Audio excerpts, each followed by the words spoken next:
laawol kisal ko laawol peewal e ɓantal. Allah waɗu en ɗantoɓe seeɗa e jemma wonta mara ko rewgol Allah wona ndarugol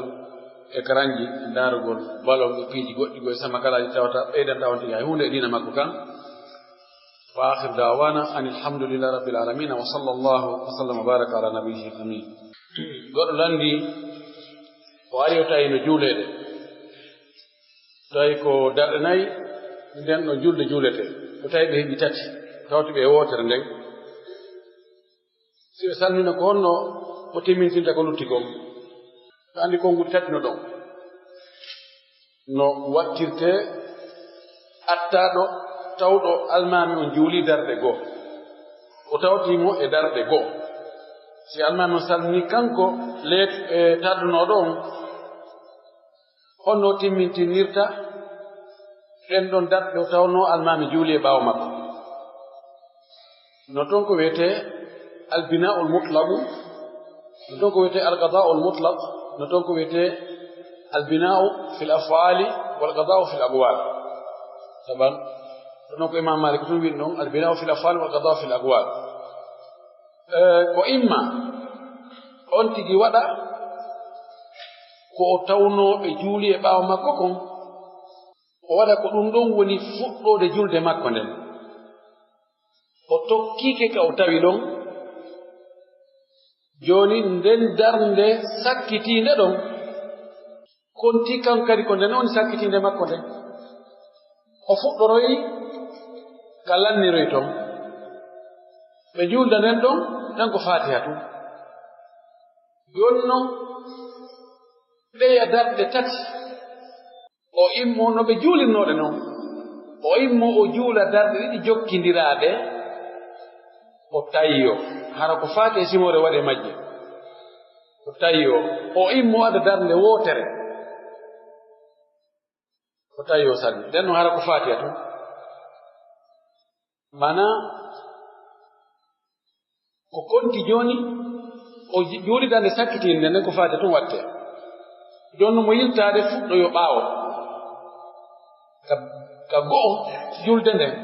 wasi ko habbiraako harmirgo ɗo aray ɓay ko ɗon almami juulirnode almami o juulno darɗe ɗiɗi o waɗi faati e simore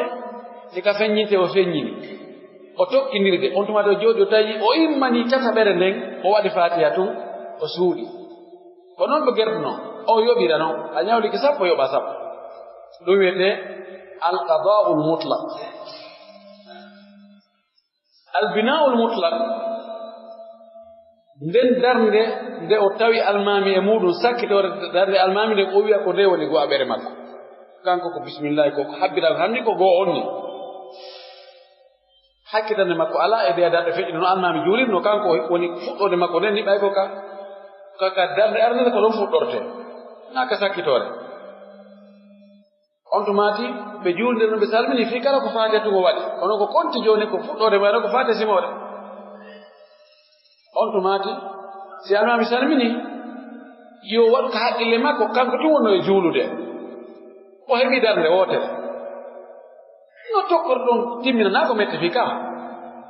o immo adda darnde siko ka feññinte no o adda darnde faati e simore o feññina ko ɗimmere makko nden no o jooɗo o tayyo ɓaw heɓe ɗiɗi o immo ko tammere makko nden woni addude nden ɗon ko faade tun janngite suuɗe o addu e nayeɓere kadi o jokkindira ɗe ka ɓe fatiha tun suuɗaɗo tawi o salmi ɗum ɗo ɓuri sellude ɗum ɗo ɓuri welde mbi kadi kala wo ka tawɗa almami kontu ko fuɗɗagol ma julde nden no si almami salmini waɗu ko haqqille ma wonde an a wondano e almami a fuɗɗike julde ma nden a heɓi ɗe ɗo ko on no tokkorta ɗon timminano ha ko metti fiyara hannde ɓe ka ɗum ɗo ɓuri sellude fof noon no jaɓo kono ko ɓuri sellude fi wela fii kon ko ɗum ɗo ɓasi en ƴetti oto alqada'ul mutlaq ma albina'u fil aqwal bina'u fil af'al wal qada'u fil aqwal arayta wonde ko fatiha fuɗɗorta sakkitora fatiha e wono nde ɗo ni andi ɗon a taw kadande sakkitire ko fatiha ɗum jannguɗa ɓe wi'i immoyoɗa kadi adda jooni fatiha tun kadi joɗɗa tayyoɗa immoɗa waɗa fatiha simore ɗe ɗino hakkude joni fatiha tum fuɗɗorama fatiha tum sakkitike fatiha semore woni hakkude ɗum ɗo fof ko no metti fii nande man bonna julde nde sonti waɗi ɗum kono ko ɗum ɗa ɓuri welde fii non ko ɓuri welde fii ko ɓay ko ɗum kadi ɓuri sellude ƴette ɗum on landi wo sayno sella ka goɗɗo naafa e nder chambre mum ka chambre makko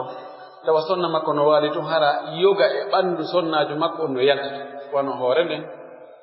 ma wona koyɗe ɗen ɗum sella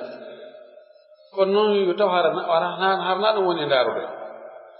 tawi Allah wallima tawi sonnajo ko telen ɓaawa wontiri ma ko becce wontiri hara no sella kono noon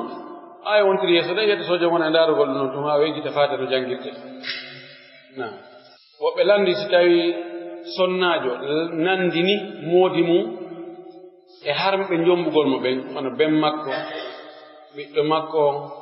bappa makko kaawo makko koto makko o wi o watti moodi makko ben makko no woodi sonnaɓe waɗoɓe ɗum ko yehi yo naali balɗe ɗiɗi goɗɗo noddimi landimi o ɓeygu makko wiimo ɗum haray ko honno fawi on sonnajo ɗon o sonnajo wowli ko boni ko feƴƴata hakkunde aaden e moodi mum ko feƴƴata kon gasa feƴƴugol hakkunde makko e ben makko ma bappa makko ma koto makko ma kaawo makko wala kulli imam Malik no wi no waɗɗimo kanko sonnajo on ko waɗɗi gorko on kon so wi gorko si watti ɓeygu mum yumma mum kaffara kono ko selli kon ko jumhur yaari kon imam Shafi'i imam Ahmad ko wonde haray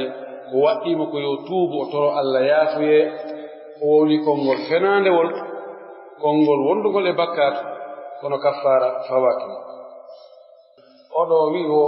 sonnajo si o wondi wonde o newnanta moodi makko yo yottomo imma o haɓɓa lebbi nayi mahara o haɓɓali o wiya toon wallahi moodi makko yiidata e makko hande kadi tawti hara no woodi no fawi mo kaffara wano fawori noon gorko on si gorko on wondi yiidata e sonnajo muɗum e hara yimo muññana haa lebbi nayi timma si lebbi nayi ɗin timmi ɓeygu makko ƴanti haqqe mum on si o jonnitali sonnajo on haqqe mum haray ko yo accutu so na ɗum ko yo yiidu e makko si tawi o feƴƴintinno lebbi nayi ɗin o waɗa kaffara mana gorko so wi o wondi o wiya wallahi kanko yitta e sonnajo makko on lebbi joyi imo muññana lebbi nayi timmuɗi tes ko kanko andi ko ɗum sonnajo makko on waɗimo haa o wi o yiɗata e makko e ndaɗɗude si lebbi nayi ɗin timmi ndaare si tawi sonnajo inni jokki haajam mi faƴƴitaka hakkitande ngala e ɓiyo on sonnajo ƴanti ini he julɓe Allah wallila min ɓe ala yarde kam ɓe innatalam ɓe ndarata ɓe ɗum manaki o haray koyo gorko on joɗɗina hihi ɓeygu ma inni lebbi nayi ɗiɗa ɗe woɗimo imma a wonduma a wonda joni noon ko ɗo woni sharia goɗo hattinde on kerol ngol hande joni tam haqqe makko on jemma so wona ɗum janngo bimbi ko yaacutu no wawi yette sojo mo en nanmi joni tam haqqe makko mi accitata ɗo siko lisamo ne ñaawde ñaawowo on janngo si tawi landike sonnajo ko honno jemman feƴƴiri koɗi ko jang o inni ɓe no wawno noon ha joni hara ñaawon ko en awa e lomtagol moodi ma mi seerima mi jonnitima hoorema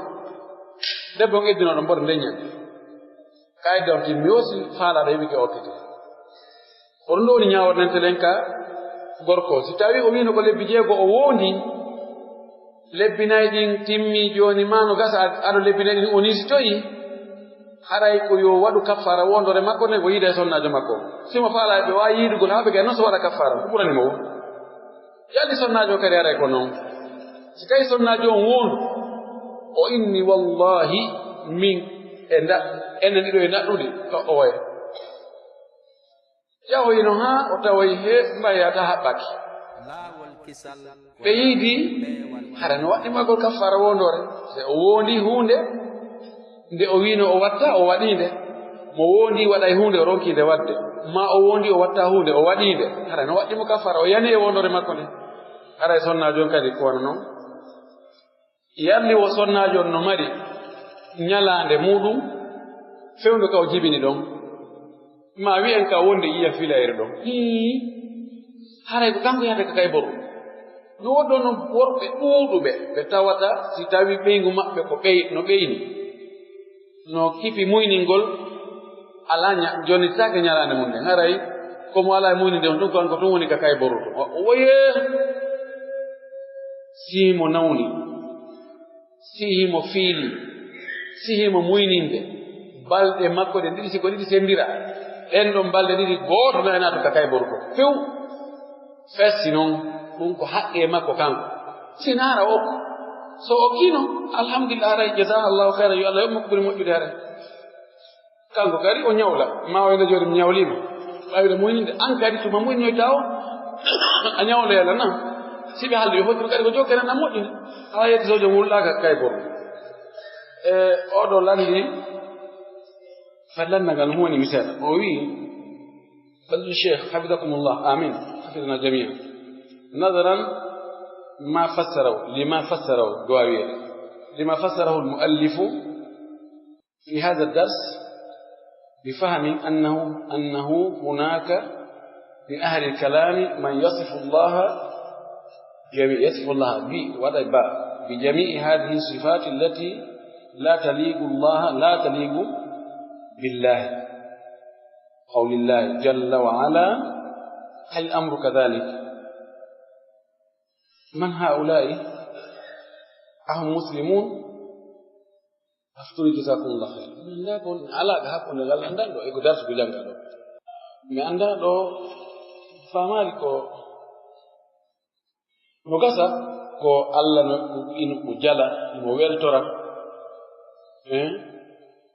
جانغي دو صفاجي الله سبحانه وتعالى وني الله نو ويلتورا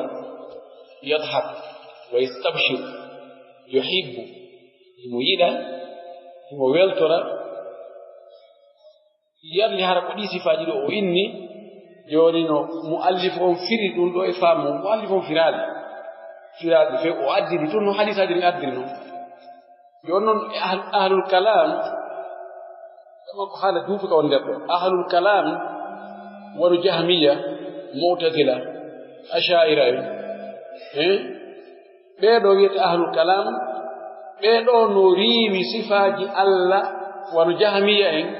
e mu'tazila en ɓe riiwi sifaaji Allah ɗin fuu asha'ira en hiɓe riiwi sifaaji go sifatul af'al ɓe tabintinni sifatul ma'ani joni noon yalli ɓen ko ɓe julɓe manaɓe julɓe riiwɓe sifaaji Allah ɗin fof jahmiya en ɓen karama ko ɓe buyno wi ɓe yalti e diina sabu ɗum ɗon ɓe wi Allah wi'ataake himo wuuri wi'ataake himo andi wi'ataake himo nana wi'ataake himo yi'a wi'ataake ko nder o woni wi'ataake ko yaasi o woni wi'ataake himo dow wi'ataake himo ley wi'ataake ni ɓe wi'ataake haa natija woni o ala kemo ɗum ɗo fof tawi sifotaake ɗo hay hunde koko ko wona hay hunde ɗum sifotaake hay hunde amma ashariyankoɓe ɓen ɓe falji nde kamɓe ko ɓe riiwiri ɗin sifaaji ko woɗɗintinnugol nandingol Allah e tagore makko nden ɓe ganndum kibaru ulama en muallifina en tentini ka hadis ko ashaira ibnu hajar en imamul qurtubi en imaɓen ɓe fof ko ashaira imamu nawawi en ko ashaira ɓeɗo wiyataake ala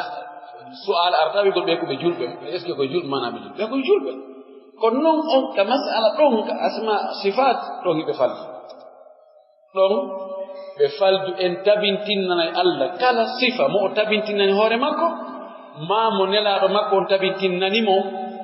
en wi'ay himo mari ɗum ɗon himo sifori ni ko holno ɗum ɗon en annda few no ɓuri haqqille men haala juɗɗo faala annde ɗum ɗo woyo ar ka darsuji aqida en jogii darsuji aqida ɗin nokkeen ɗiɗi e charru sunna ko aqida on nder ton e charru aqida tahawiya bimbiye on kadi haray fewn ɗo ɗin ni ko ɗum wona e wodere ton ko ɗin darsuji ɗon fewni ton sonnaajo goo wi'i wo o ɗaɓɓira e moodi makko mbalndi modi makko salo few modi makko non imo ya haylo yo ndabbo ya noppi goto oɗo gorko no foti e wulde Allah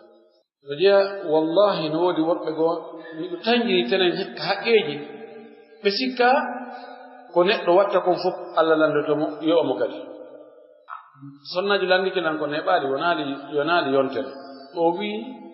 kanko kadi hey wonaa ka leɗɗo ɓe naalaginɗo ɓe o inni o ɗaɓɓiray o wii moodi makko o wii min mi ɗaɓɓiraama hay huunde ɓay mi anndi a yiɗaala nga yiɗanaala minata ya sornan conci ni a yoɓanan suudu e joddi suudu ni dépense ɗum ɗo fof miɗo wawi mari kami heɓira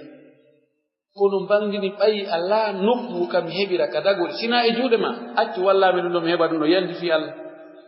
kono modi makko jaabi o inni yaɗa ɓoya ka taro wallahi ko ni debbo on woodi ani o wi o wulli o wi wallahi ka taraw no woodi kono mi naton mi faala heɓirde ko ton miɗo andi ɗum no woodi ton hara noon koko kelɗi ɓurma kono mi faalaka wadde yimɓe goo wi debbo yo yaw na woni ma wi ɗum yawɗa ɓoya o inni he o somi ɗaɓɓoyi ɗo na kanko heɓata probléme komi heɓata probléme joni o noddimi o landinimo wulla wallahi ko honno o watti ɓeeɗo worɓe ko ɓeeɗo ko honɗum ɓeeɗo ko hiɓe gomɗini wonde Allah ñaawoyay ɓe hoore ɗum ɗo ɓeeɗo anndani rasul sallam maaki ko ɓuri moƴƴude e men en fof ko ɓurɗo moƴƴade ɓeygure mum de ko tawata sonnaji on wawata hiɓirore nokkugo ko ɗum ɗo woni piliye dewgal ngal ɗum ɗo woni aranum ɗum woni ɗimmum ɗum woni tammum ɗum woni sappa mum ɗum fii dewgal ngal komo beemon yo humtan oya haaju fii wota o yawtuɗo ngo yaha ya nokkugo ɓay ko Allah waɗi hakkunde gorko debbo konko be ɗum ɗo laato ko imma wa imma on tigi salo jontude haqqe makko wallahi ñande tan ngal ɗum wuloye kadi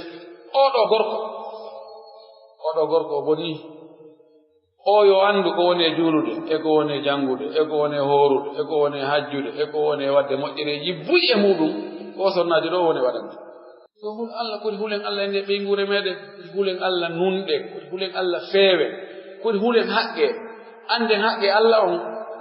hiye no woɗɗo buyi ɓe yawi ɗen inna ko bandi ndaari no ɗum fembori ndaari no ɗum moorori ndaari no ɗum woni yaaɓe ndaari no ɗum poco pacandi wallahi hara ɓen no ɓuri e nokkeeli go puisque ɓe ko Allah woni e bonnude enen noon ko haqqe yimɓe jogi ɗen haqqe Allah on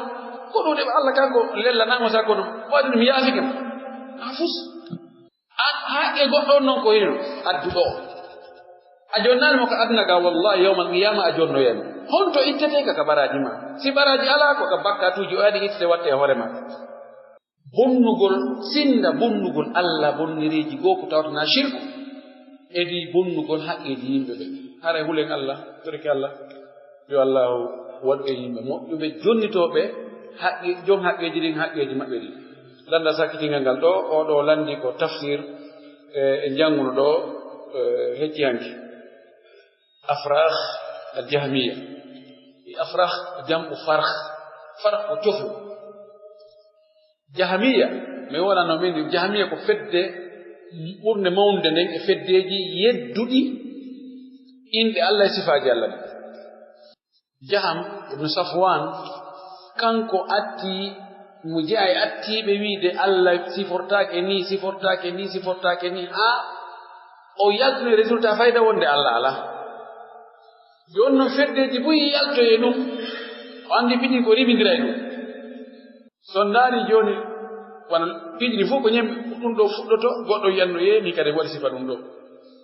goɗɗo kadi yiyanno kadi waɗi sifa ɗum ɗo joni noon ɗin feddeji fof ɗi ko jahamiya woni nene o ko afrah ko cofoyi jahamiyankoɓe ɓen jazakumullah khairan yimɓe ɓuynotori hen ɗo anani laawol kisal ko laawol peewal e ɓantal